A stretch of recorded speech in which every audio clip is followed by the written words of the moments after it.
Amen. Hallelujah. Ngiyabingelela bazalwane egameni likaJesu. Amen. Jesus.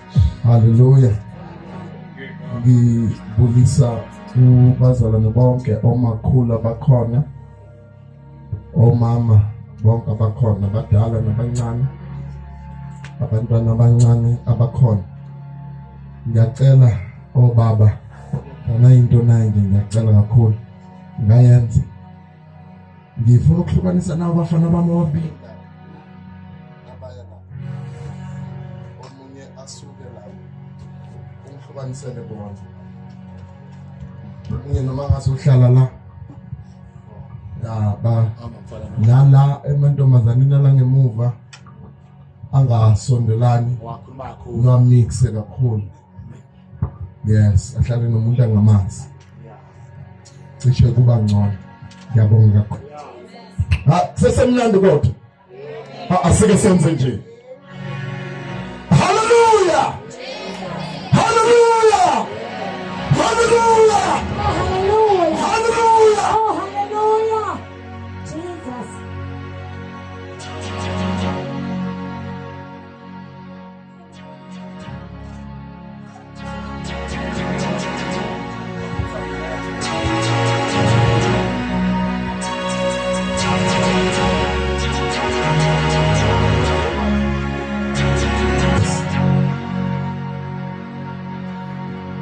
Sengibulisile alochisa kubo bonke abantu abakhona endlini, abadala abancane, egameni likaJesu ibandla lonke lithi amen.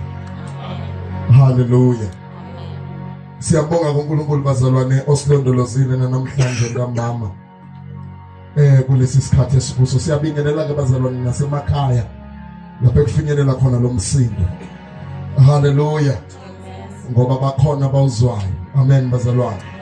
Sibulisa kubo, sibongelela ixesha uNkulunkulu asiphe lona lokuba sibe khona kule ndawo. Ngoba ngaphandle kwakhe asizukwenza nto. Ngaphandle kwakhe asizukuphumelela. Ngaphandle kwakhe asizukunqoba lutho. Ngaphandle kwakhe asizukundlula ezintweni esibhekana nazo.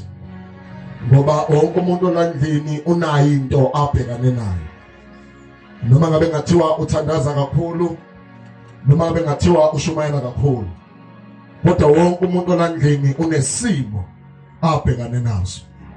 Kodwa uma ngabe khona uNkulunkulu usenzela ukuthi sikwazi ukudlula ezintweni noma ngabe izimo zikhona.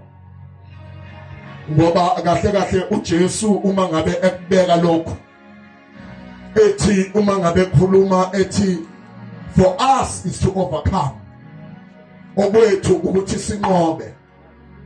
Uma ngabe kusetshenziswa igama lokunqoba kusho ukuthi kunempi.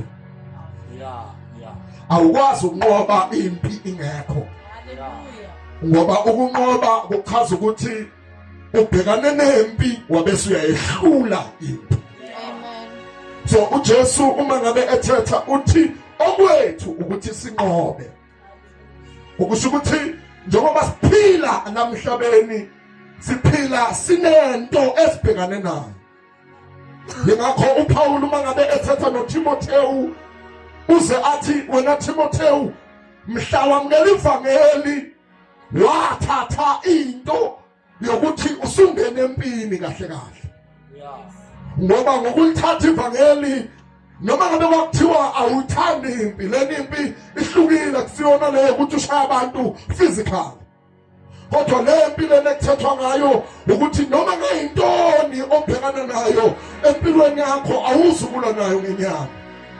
Usho njalo uPaul uma ngabe ekhuluma uthi asilwi nanyama nakhasi, kodwa silwa nemimoya.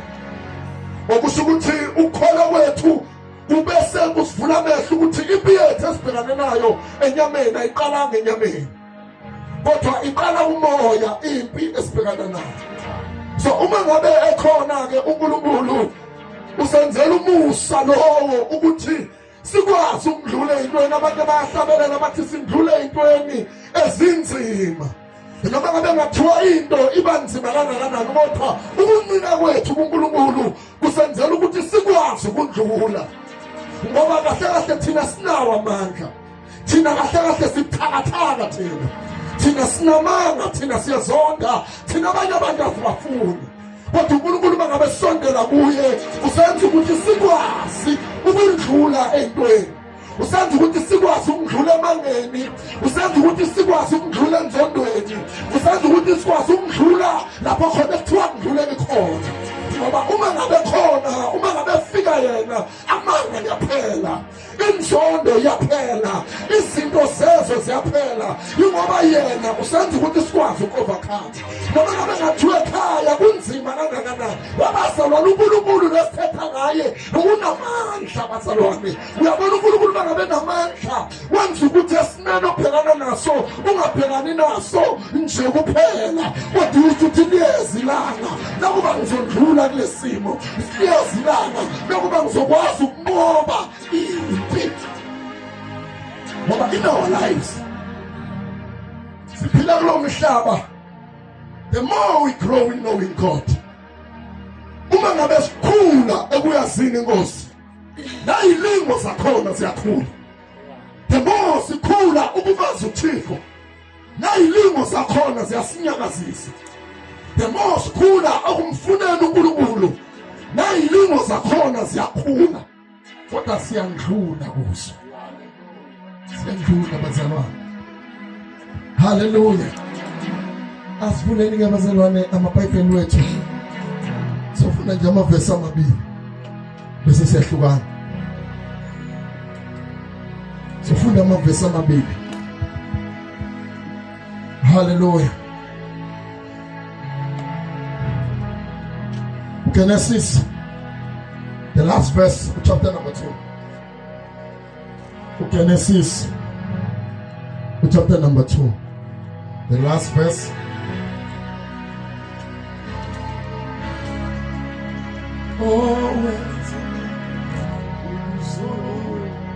Kanye kanye nomhlaba Jehovah,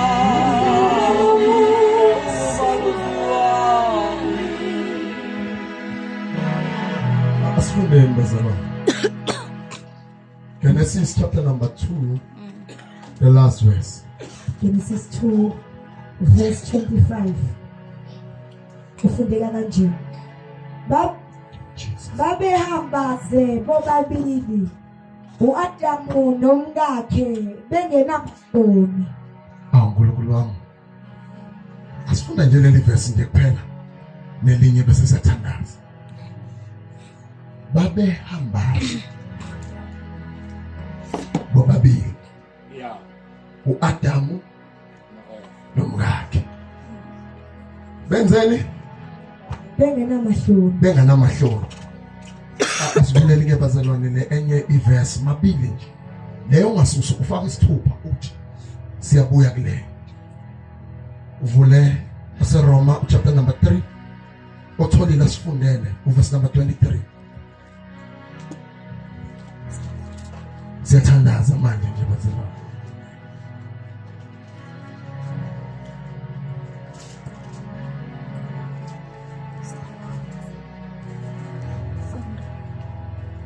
ngokuba bonke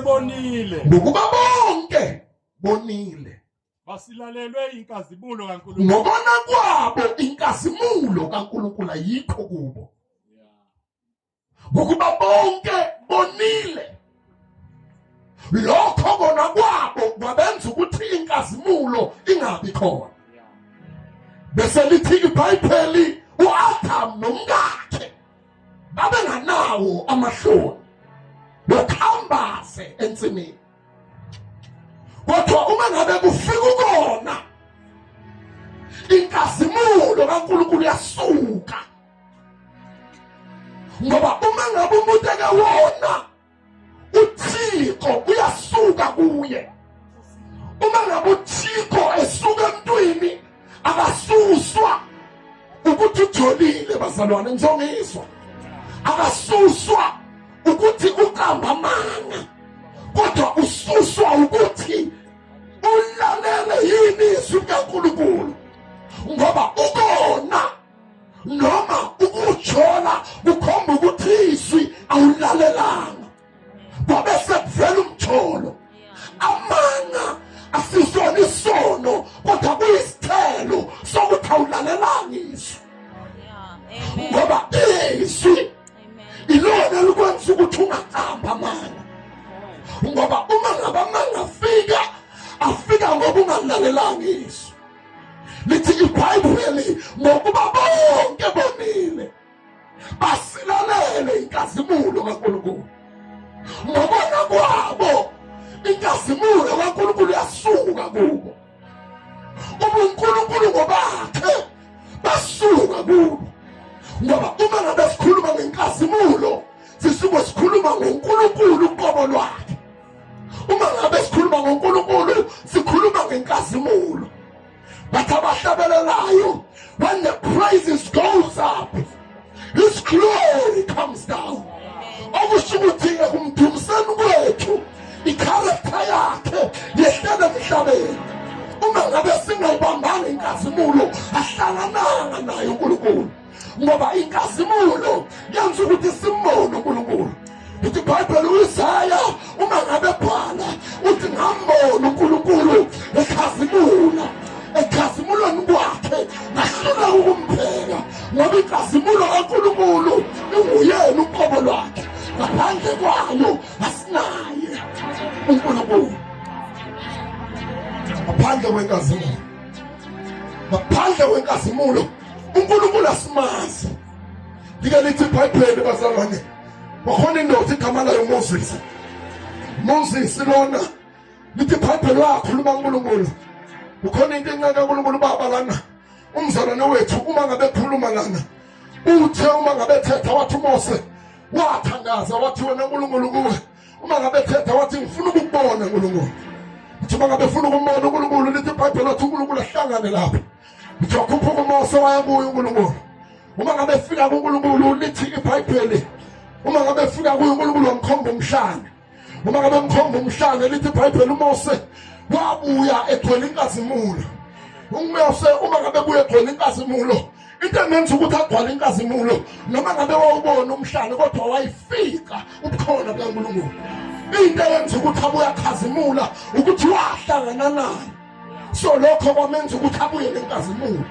ngoba lithi iBhayibheli mayebuya entabeni abantu bahluleka ukumbheka lithi wayengabhekeki wayehlangane nenkazimulo ngoba uhlangane noNkulunkulu awukwazi ukubuyela lapho kade uphila khona mawuhlangane noNkulunkulu awukwazi ukuphila lapho kade waziwa khona ngoba uma ngabe uke wahlangana noNkulunkulu kunento ekumele yenzeka lithi iBhayibheli uMose wahlangana noNkulunkulu wabuya egcwele inkazimulo nabantu abamaziyo bahluleka ukumbheka nabantu abamjwayele bahluleka ukumbheka ngoba lithi iBhayibheli wayekhazimula uma ngabe ethetha uPawulu athi inkazimulo kaMose kwakuyinkazimulo ephelayo kodwa khona inkazimulo esimemezelayo esizenayo namhlanje inkazimulo kaJesu inkazimulo ebinaphakade inkazimulo ezohlala nathi noma ngabe ngathiwa singena emzimeni uyohlala nathi noma ngabe ngathiwa kunzima kangakanani yoba nathi.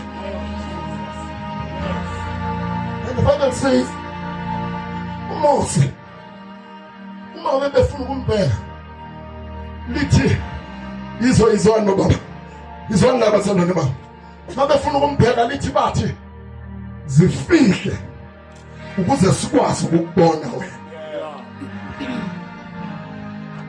asikwazi ukubona ngoba umbozwe inkazimulo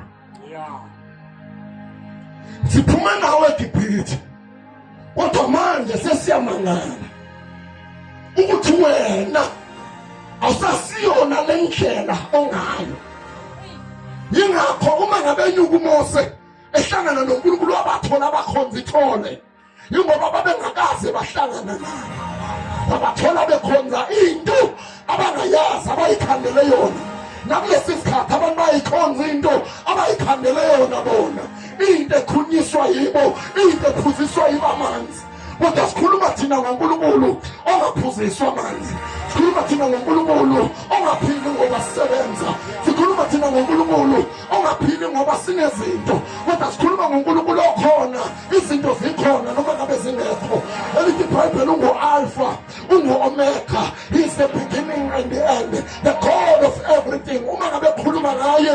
ngathi yena is forever present. Unguyizolo, unguye namhlanje. Bathi mangabe bekhuluma kaIsrayeli bembone ehlane bathi unguJehova Jireh, unguJehova Nisi, unguNikadesh. Ngoba bembona ukuthi unguNkulunkulu akakhuphula izimo, akakhuphula usizo obhekane nalo. Ingakho lithi iBhayibheli akazemi ngalani. Ngokuba bonke benzeni bazalwane bonile basilalele inkazimulo kaNkulunkulu. Isono senza ukuthi inkazimulo kaNkulunkulu ingabi kuwe. Isono lapha uma ngabe sikhuluma ngenkazimulo sikhuluma ngecharacter kaNkulunkulu. Kahle kahle uNkulunkulu icharacter yakhe ukukhazimula. Mawumbonile uyakhazimula. Ingakho ngabe ufunda iBhayibheli abaprofeti mabebhala uIsaya uyambhala ethi ngathi ngiyambheka wayengabhekeki. Ebesethi ingubo yakhe yayigcwalisa ithempeli lasezulwini. Ukuze ngikwazi ukumlalela bangibiza ukuthi ngishonise ikhanda phansi. Ngoba ngimpheka uthi mangabe echaza athi ngangibona imbane. Ngangakwazi ukumpheka. Ngoba yena uyinkazimulo. Waye inkazimulo. Lenkazimulo lena iyona eyenza ukuthi sifike kuNkulunkulu simanxeba nxeba. Silusizi silahliwe. Kodwa mangabe sifika kuye asimbeose ngenkazimulo. Inkazimulo yilena eyamboza uJesu mhla evuka kwabafileyo.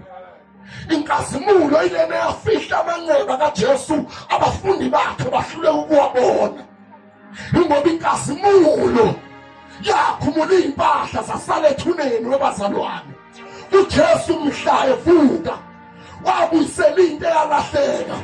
Elithi iBhayibheli uAdam nomkakhe abenganawo amahloni okhambazi. uJesu lesikhuluma ngaye asiyela uJesu wamaRoma. uJesu esikhuluma ngaye asiyela uJesu ogcoka inapkeni. uJesu esikhuluma ngaye yilona owavuka ngagqokanga lutho. Elithi iBhayibheli wale nemthini ohlazo wakulihlazo ukumbona uJesu. uJesu mhla evuka wavuka enqunu. uJesu mhla evuka wavuka enqunu wambozwa inkazimulo. Ngoba lithi impahla ayeyigqokile zasala ethuneni. Namanxeba akhe abawabonanga abantu. Amanxeba bawabone mhla ebakhomba. Ngoba uma ngabuke wahlangana noNkulunkulu wakumboza ngenkazimulo. uNkulunkulu wafika entombazaneni nabantwana abaningi. Abantu bamangale mabeyibona bathi ngani lona ngathi abodade bakhe laba bayibuza ukuthi yini bakhohlwe ukuthi inkazimulo iyamboza umuntu. Inkazimulo iyayimboza inhlupheko kube ngathi uyasebenza. Inkazimulo iyamboza ihlazo kube ngathi konke kuhamba kahle. Ngoba inkazimulo izela ukuzovala amanxeba. Ukuba bonke bonile basilalelwe inkazimulo kaNkulunkulu. That's why when we speak about Jesus Christ, uma ngabe ezovuka uJesu bambiza ukuthi angaqali into phansi. Ngizweni bazalwane. uJesu lesikhuluma ngaye akusiyena uJesu weNew Testament. Amen. uNkulunkulu wami. uJesu lesikhuluma ngaye lesishumayela ngaye wayekhona isimo singakaveli. Yes. According to the cars and cell phones, everything esinayo la endlini ayikwazi ukuphuma inganayo imanuali yayo. Yeah. Oh, ayikwazi ukuphuma inganayo imanuali. Ngoba uma ngabe ke yaphuma inganayo imanuali ngeke sikwazi ukuyisebenzisa kahle.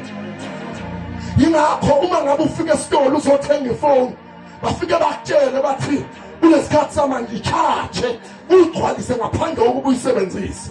uma ngabuka kwamanye amafoni bathi ayilena isebenzisa iziphele. Mawuyisebenzisa iziphele ilapho khona oyicharge khona.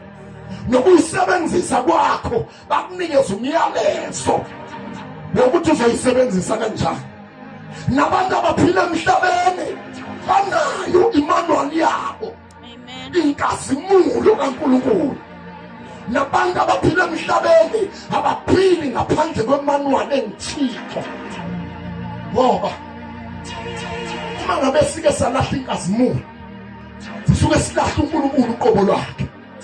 Uma ngabe sike salahla inkazimulo sisuke silahla ubuthixo obusemazulwini. iBhayibheli uma ngabe likhuluma ngoJesu ezongena ethuneni. Lithi uma ngabe ezongena ethuneni kwakhona uJoseph wase-Arimathea elithi wayeyisiqebi wayenemali yonke. Lithi kodwa uJesu uma ngabe bethelwe athi uma ngabe ufunde ezinye incwadi zegospel lithi uJoseph wase-Arimathea waya kubo abakade bembethela uJesu.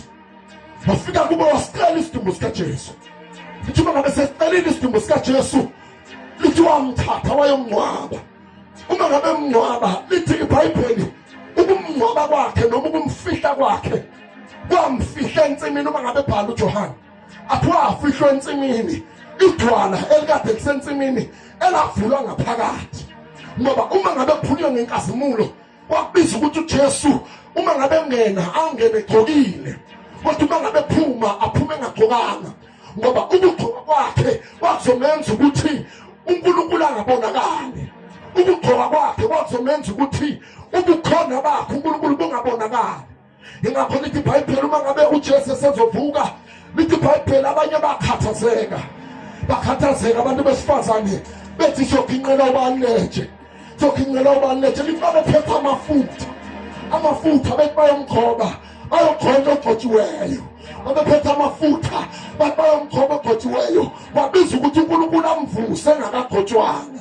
Ngoba ukube bafika abantu besifazane bamgcoba babezoyincoma bathi thina simvusileyo ngamafutha ethu.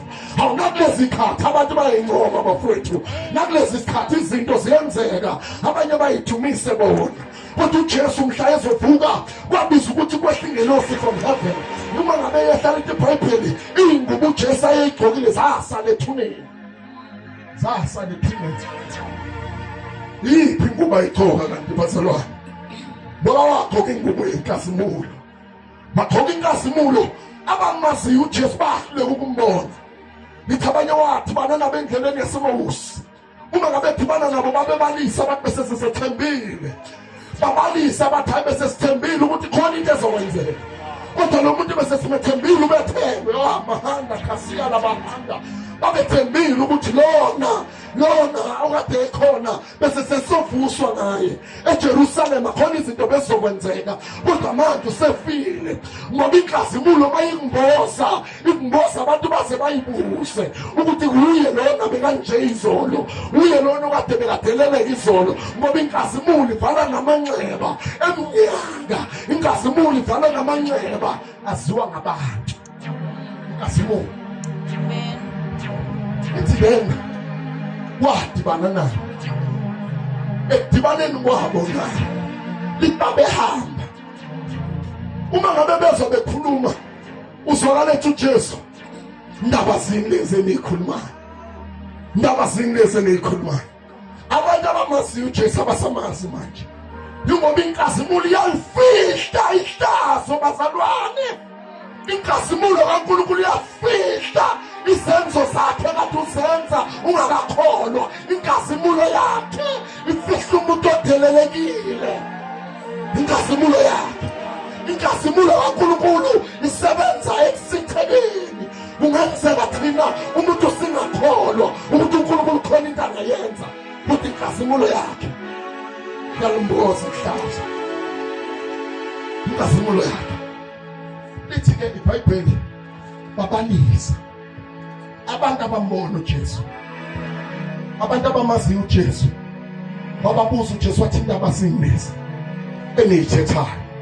Lithi uma ngabe buza ukuthi indaba zinlezi eniyithethayo, lithi iBhayibheli wabavula amehlo yena wabavula amehlo. Uma ngabe bavula amehlo baqala babona bathi hlala nathi Nkosi ukubilanga seshonile, ngoba inkazimulo yenza ukuthi amanxeba uJesu bangawaboni ayeshaywe wona. Athi uma ngabe phala umprofeti uIsaya athi wafana nemvu phambi kwabagundi, athi uma ngabe khuluma athi umhlane wakhe walinywa, umhlane wakhe washaywa, wathatshulwa, kodwa mhla inkazimulo imbozile nabamaziyo bahluleka ukumbona, ngoba inkazimulo iyamboza ihlazo. Inkazimulo yafihla izinto obekade uzenza. Namhlanje leyo nkazimulo ingaphezulu kwenkazimulo eyahlangana noMose. Isesekhona namhlanje. Isesekhona namhlanje ukuba ingafika ihlale nawe. Lenkazimulo. Ngokuba bonke bonini basilalelwe inkazimulo kaNkulunkulu. Because without the glory of the Lord, the glory of God isinikeza strength, isinikeza amandla. Inkazimulo kaNkulunkulu isinikeza amandla, isinikeza amandla ukuthi sikwazi. Ngiyabiza bazalwane, isinikeza amandla ukuthi sikwazi ukudlula ezintweni. Iglory kaNkulunkulu sidlula noma ngabe ngathiwa ayikho into esinayo, kodwa ngenxa yokuthi sikhave uNkulunkulu, ngenxa yokuthi uNkulunkulu unathi, then the glory open doors for us. Ngoba inkazimulo lena eyayimboze uAdam nomkakhe eyayibenza ukuthi bangabi nawo amahloni okhambaza, lithi babenganawo amahloni okhambaza, kodwa mhlabonile bacinga amaqabunga. uNkulunkulu wami, abanye kulesi sikhathi bayawacinga amaqabunga baze babhala isiphambano ngaphezulu. Bakubhale ngoba bafuna ukuvala ukuthi khona into eyonakele. Uma ngabe bona uAdam nomkakhe lithi bacinga amaqabunga basivala kwaba ihlazo naloya wangafuna ukubonela omunye, naloya wangafuna ukubonela omunye. Kodwa mhlaba embozwe inkazimulo babenganawo amahloni, ngoba uma ngabe sike sambozwa inkazimulo asibi namahloni alelivangeli elinamandla. Noma ngabe ngathiwa siyalamba kodwa asibi nawo amahloni. Sivele sikhulume sithi noma ngabe kunje kodwa sizoqhubeka, noma ngabe kukubi kangaka kodwa sizoqhubeka.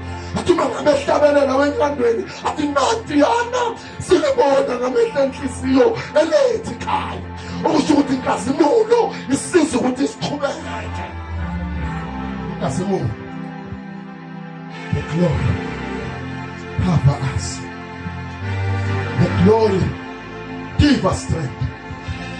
uJesu mangabe sevuka, wavuka uJesu, wavuka kunzima bazalwane. Wavuka uJesu kungenzeki lutho, wavuka uJesu abantu bakhathazekile. Wavuka uJesu, wavuka uJesu abantu bexoxa izinto eziningi. Wavuka uJesu abantu behamba bexoxa bathi uthe uzovuka emva kwey'nsuku ey'ntathu. Wavuka uJesu, wavuka uJesu, because the glory cover us, the glory of God. But when we praise him, simdumisa ngoba siyazi ukuthi singangahlupheka kodwa sifike kuye sibe nakho konke. Amen. Uma sifika kuye sidumisa sizwa ngathi neyinhlungu ayisekho. Amen. Because the glory cover us. Inkazimulo kaNkulunkulu, the glory of God yilena eyenza ukuthi uAdam nomkakhe mhla bekhave inkazimulo babenganakho nokucela. Bazalwane, uAdam asikaze samuzwa athi uNkulunkulu ngiyacela, mhla ehlezi uNkulunkulu phakathi kwakhe, ingoba wayezazi izidingo zakhe. That's why uAdam lithi uNkulunkulu i-appointment yakhe ngimatshela abantu abahlabelelayo ukuthi noma ngabe niyathanda angeke ngize nisehlisele uNkulunkulu, sengishilo futhi. noma ungahlabelela noma ungashumayela kangcono uNkulunkulu wehliswa into eyodwa usho njalo ezwini lakho ukuthi uma ngabe nike nahlangana egameni lakhe uyoba khona ukumthumisa kwethu simthumisa ngoba ekhona asimthumisi ngoba engekho ngoba uma ngabe sike samthumisa engekho safuna ukumehlisa akusasiyena loyo kodwa uma ngabe simthumisa sisuke sihlangazelela inkazimulo yakhe sisuke sihlangazelela ukuthi usukhona Nkosi yenza umusa wakho usukhona Nkosi yenza imangaliso ebomini bethu because the glory cover us. The glory cover us. And God, the glory cover us. The glory cover us. Tuma ngabe ehlabelelo hlabelelayo. Ukhazimula ungcwele ukhazimula ungcwele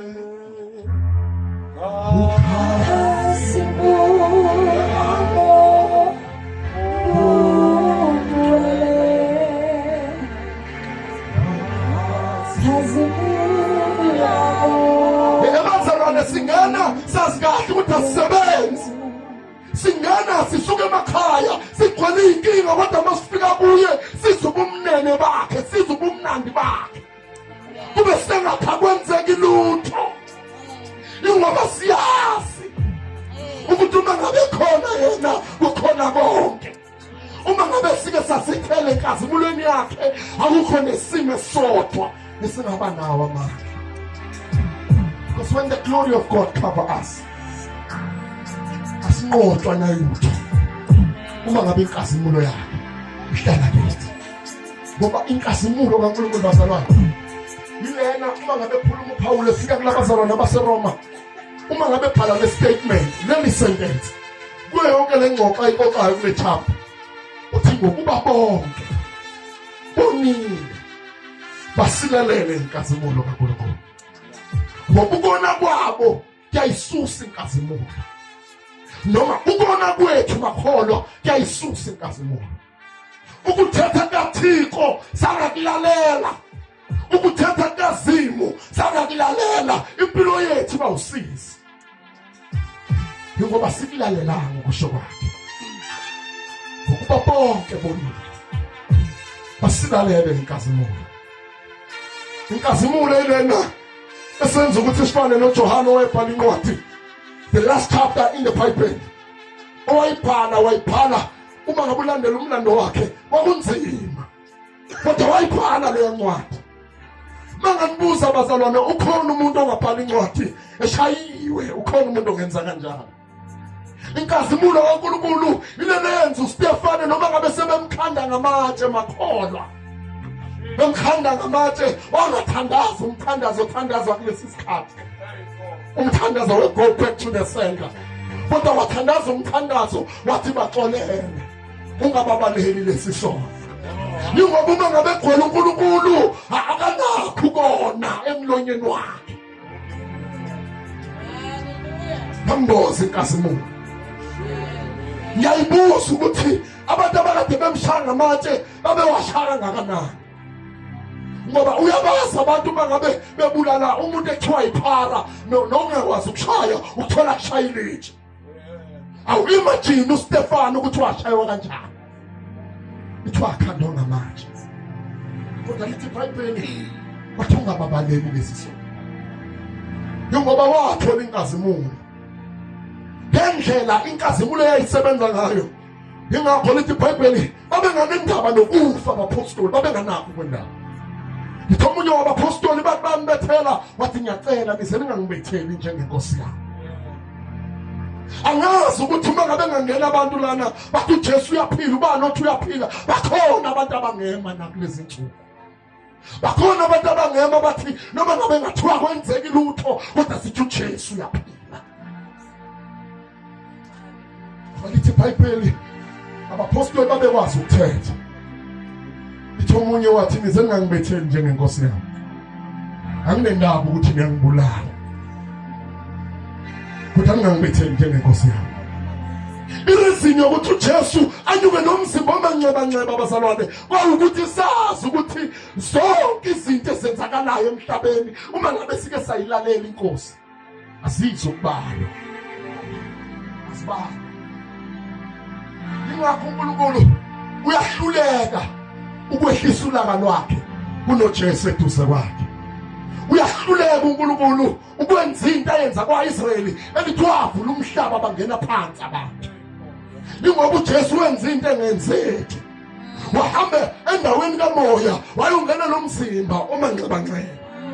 Kwabizwa ukuthi idalo ezulwini esikamoya zithobele inyama. Jesus. Ngoba uma ngabe uNkulunkulu akewehla abazalwane nenyama yethu iyathoba. Inyama yethu. Ngoba inyama yethu yahlupha. Inyama yethu iyazonda, inyama yethu inamanga. Kodwa uJesu uma ngabe kewehlisa inkazimulo yakhe ithi wathi ngene wangena ezulwini nomzimba amanxeba. Ithi kwabonakala izithala zasezulwini zithula imikhala yazo zayibeka phansi. Zithula imikhala yazo zayibeka phansi ngoba ziyabona ukuthi usebuyile uJesu ukuyobalanda abantu eyinhluphekweni zasemhlabeni. Inkazimulo kaNkulunkulu. Abafundisayo la phakathi kwethu bazokutshela kuze kube namhlanje abayazi le nto eyenzeka. Ngalelo langa lithi iBhayibheli kwaphikisana iscience nezulu. Ngoba according to the science kwakungamele ifulize emhlabeni. Ngokwe-science ifa likwazi ukwehlela emhlabeni. Ifu linendawo yalo yokuba lihlale kulo. Kodwa mhla ivuka inkosi yamakhosi ikudana kwabiza ukuthi ifu lize lizomthatha lamkhuphula. I-force of gravity yangabi nawo amandla. Ingoba inkazimulo yawumbozile umzimba omanxeba. Inkazimulo basalwane ile yathi uma ngabe khuluma uPaul athi noma ngabe kungenzakalani basalwane kodwa kulezitsha zebumbi ingcebe ifanelekile. Ingcebe la ngaphakathi kithi ile nesenza ukuthi sinyamezele, ile nesenza ukuthi sibekezele. Uyabekezela yini wena noma uyagive up? Wena kulezinto obhekane nazo unakho yini ukubekezela noma wena uvela uthi ayikho lento yokholo, lento lena dala ngakholwa solisimo sami sinje? Kanti kuyabekezelwa kule ndlela. Kuyabekezelwa kule ndlela sothukiwe wathikwa ngabantu okholwa nabo ubekezela. Sebakhulume ngabo abantu okholwa nabo, ohlabelela nabo, oshumayela nabo kodwa uthi Nkosi ngiyobekezela.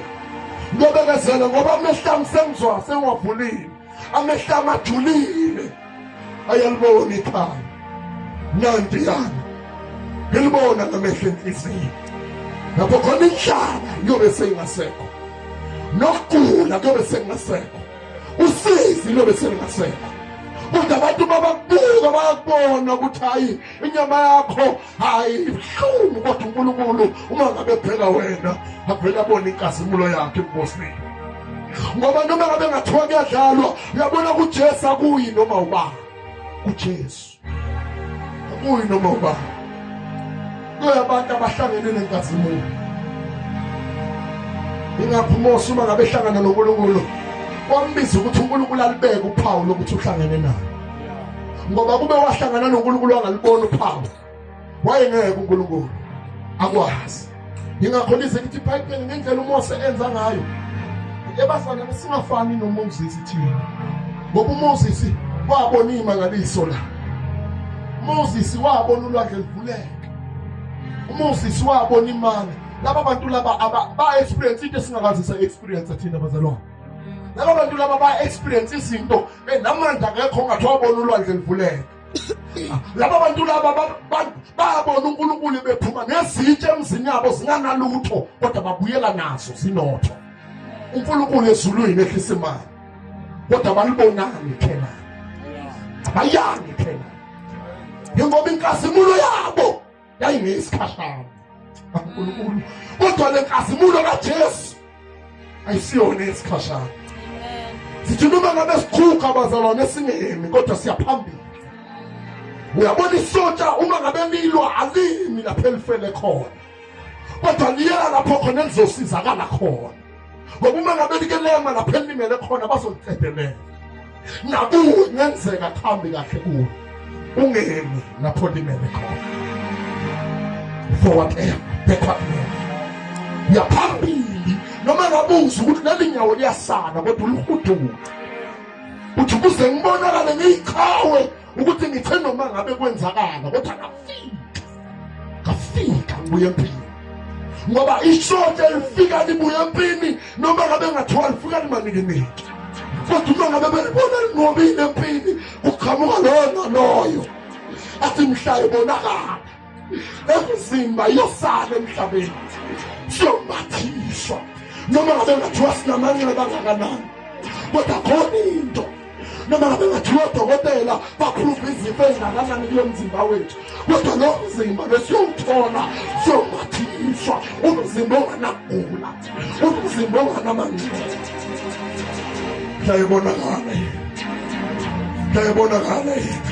Mhlawubonakala yena sothi uma ngabe siya abanye bathi ukholwa kanjani ugula uyayi ubekezela ungasebenzi ukuthi hayi nanti yana ngiyakubona ngamehlo enhliziyo baba kade bakhuluma bathi usuzame kaningi uthi hayi nanti yana ngiyalibona ngamehlo enhliziyo bekezela ngoba ngokubabonile basilalele inkazimulo kaNkulunkulu uma ngabuke wona uNkulunkulu uyalahleka kuwe andukuzabonakala ukuthi ulahlekile ukuthi uzoyimboza ngamaxabuko bayimboza ngamaxabuko ngabani abanye uma ngababheka lezi insuku uvela ubabona umunye ngashane siphambana uzothemba ukuthi khona into yakhona umuzo uma ngabe igqokile umuzo ethi ngizoyikhumula lento ngoba phela amaxabuko kodwa uma ngabe umbozwa inkazimulo ayikhunyulwa inkazimulo kaNkulunkulu ayishiwa singena nayo emsebenzini wethu singene nayo emphakathini esiphila kuwo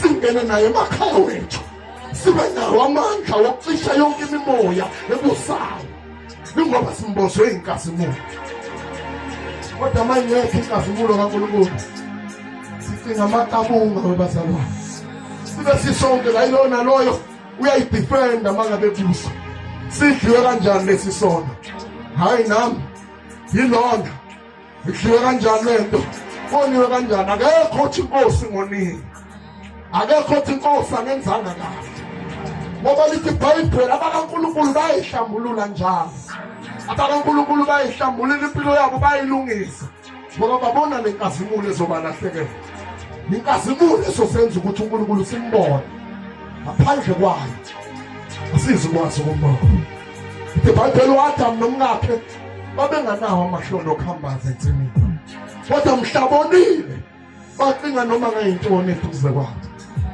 bazimboza lona lo wayifihla komuntu lesi sikhathi sekhona lento etho ethi nami ngingcono ngoba ungasenzi isono salo lesi sikhathi uthola umunye athi hayi mina angoni njengalo lona wona kakhulu kodwa into uma ngabe isono iyafana kuNkulunkulu kudinga abantu abazothi uNkulunkulu noma ngabe sekuthiwa siyaziwa ukuthi sikhona iminyaka kodwa siyeza ukuthi wena ugcina kudala umnyakaza sihlamba izitsha wena ugcina kudala umnyakaza ngisemgwaqweni mazalwane ugcina kudala wena umnyakaza ngidriver ugcina kudala wena umnyakaza ngisemsebenzini ngoba lo nkulunkulu lesithetha ngayo uyanyakaza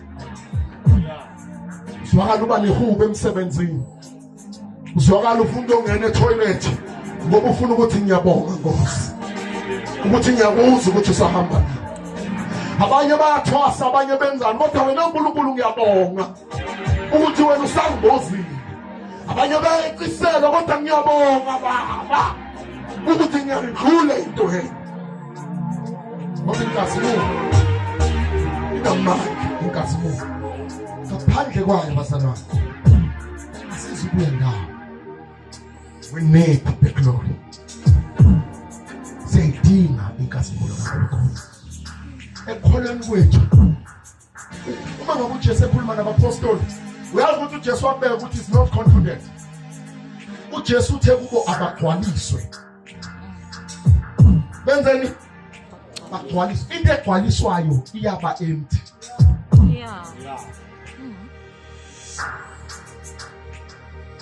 waqala wathi gcwalisa ichaza ukuthi imoto mangabe uyigcwalisile akusho ukuthi izokufikisa lapho yakhona.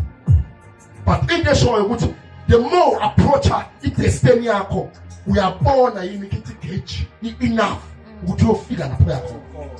Noma ungayifaka imap uthi ngiyahamba manje ngiyamhlawumbe eErman, noma ngabe ngathiwa imap yakutshela ukuthi 700 and something kilometers, ithi hayi uzofika after 2 hours. Kodwa uma ngabe igauge ngekho awuzokufika, because along the way kumele upheke uthi ngempela sengilibonile ikilometer negauge yami egcwele. Kudingeka lelo hlobo lamakhola kulesi sikhathi oluzothi isesekhona yini inkazimulo, noma kusagcwele lento engangiyazi. Ababona umuntu sisamazi ngale ndlela ayeyiya ngakakhona umuntu usengakabanga noNkulunkulu ukuthi simbone ukuthi nangu uNkulunkulu efika kuwe. Ngoba inkazimulo bazalwane ivala ihlazo inkazimulo. Yakuyavala amanxeba yabazalwane. uJesu washaywa lithi abawabonanga amanxeba nithina abavezele wona abapostoli.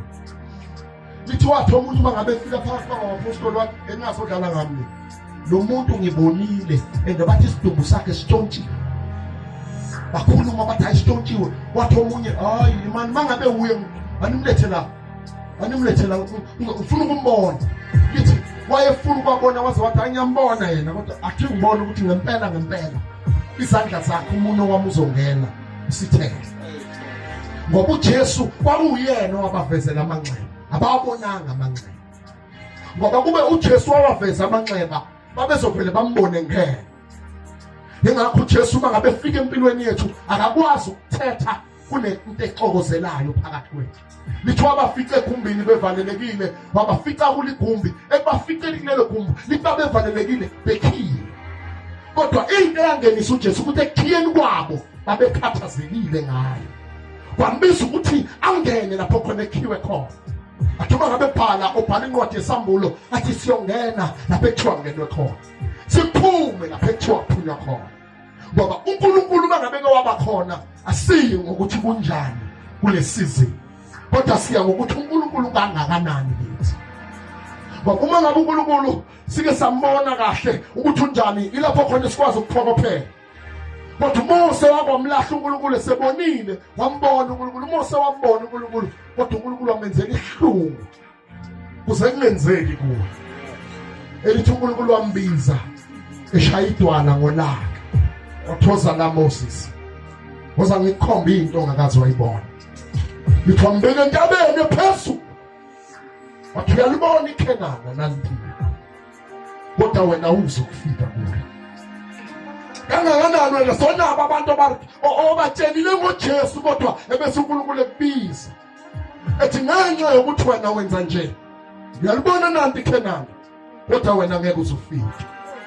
Usulahlile induku babona amamiracle abantu, babona imangaliso ulwandle livuleka, kodwa bese ethi woza la Moses. Uyalibona iKhenani nanti ya, kodwa wena ngeke uzufike. Namhlanje sokhumbuza labo bantu ukuthi impilo yakho noma ngabe kwenzakalani izingakulahlekeli inkazimulo kaNkulunkulu. Noma izinto zingalahleka ebomini bakho uthi uyakuphi uthola ukuthi konke kuyaphela, kodwa uNkulunkulu engakulahlekeli. Ngoba uNkulunkulu ukhona nangale kwethuna. Noma ngabe ngathiwa izimo zingakanani kodwa uNkulunkulu angakulahlekeli. Inkazimulo yakhe yokwenza ukuthi mawufika ekhaya kuvuka umhlabelelo, kuvuka indumisa. Hayi bazalwane, akube khona izinto ezinyakazayo, akube khona izinto ezizovuselela abantu ukuthi sesidibene naye once again. God is reviving. uThixo uphinde wathinta impilo yami lapho khona sengilahlekile. Ngafana noMoses elithi iBhayibheli izandla zakhe uma ngabe zehlela phansi yayinqotshwa impi yakwa-Israyeli. Kwaze kwabiza ukuthi bambona abantu bathi hayi man, khona into esiyibonayo. Uma ngabe uMoses simbona zehla izandla zakhe, uma ngabe simbona zehla impi iyaphansi. iBhayibheli isimanga sento lithi bathi ngidwana ngaphambi kokuba bamphakamise. ngaphambi kokuba bamphakamise bacinga idwala ebese uPawuli lelo dwala elabonakala ehlala elalinguKristu. Ngaphambi kokuba baphakamise ukuze kunqotshwe babona ukuthi asinawo amandla asimfuni uKristu bese sizoyiphakamisa izandla. Kudingeka lolu hlobo lwabantu oluzothi ngaphambi kokuba siliphakamise igama likaJesu asiqine kuqala idwala sifike kulo idwala bese sesiyiphakamisa izandla. Ithi balicinga idwala bamhlalisa kulo uMoses babese baba neassurance yokuthi masiyiphakamisa izandla ngoba uhleli kuleli idwala elinguKristu. Ngoba inkazimulo yethu bazalwane angeke yaze yasuswa izimo uma ngabe sesimtholile uKristu. Yini obhekane nayo? Intoni ekhathazayo? Yini lento ekwenza ukuthi udebesele endleleni yokukhona? Yini leyo? uNkulunkulu ufuna wena wazi ukuthi uyakuthanda. Wazi ukuthi inkazimulo yakhe ingaphezu kwezimo obhekane nazo. Inkazimulo yakhe ingaphezu kwalezinto oyibonayo. Kungenzeka kunesimo esihleli iminyaka ebomini bakho. Kodwa uNkulunkulu uyakubona. Azathuma ngabe bhala incwadi lapha kumahubo. Athi uyini umuntu ukuba uzumlandelele kangaka? Uyini umuntu ukuba umlandelele kangaka? Ebese thuma ngabe qhubeka athi uDavide ngike ngazama uNkulunkulu ngakubalekela.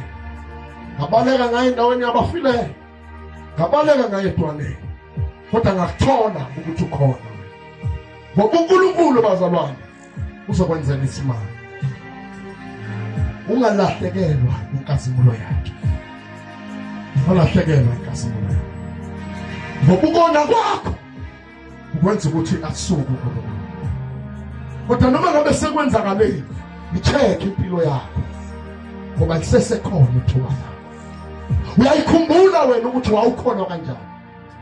Uyayikhumbula wena ukuthi kahle kahle awusiyela umlando wena ngoba usaphila? Wena kahle kahle akumele uthi ngeyinkathi zami ngoba usaphila awusilona idlozi. Kumele umnambithe uNkulunkulu. Iy'nkathi zakho kusesesona isikhathi sakho nalesi. Ngoba uNkulunkulu usabhekile. uNkulunkulu khona into asafuna ukuyenza ngayo. Khona into uNkulunkulu asafuna ukufakaza emhlabeni. Ukuthi noma ngabe kwenzakalani abanye belahla ivangeli abesejika athi nanga akalilahlanga ivangeli. Noma ngabe bethiwa kwenzakalani bomini bakhe. Emflungane okholwayo uma ngabe eqala ukukholwa funa azi ukuthi izimo zizoba khona. Kodwa ikhona into ezokudlulisa inkazimulo kaNkulunkulu. Asukume thina sonke simele. Siphakamiseni izandla zethu.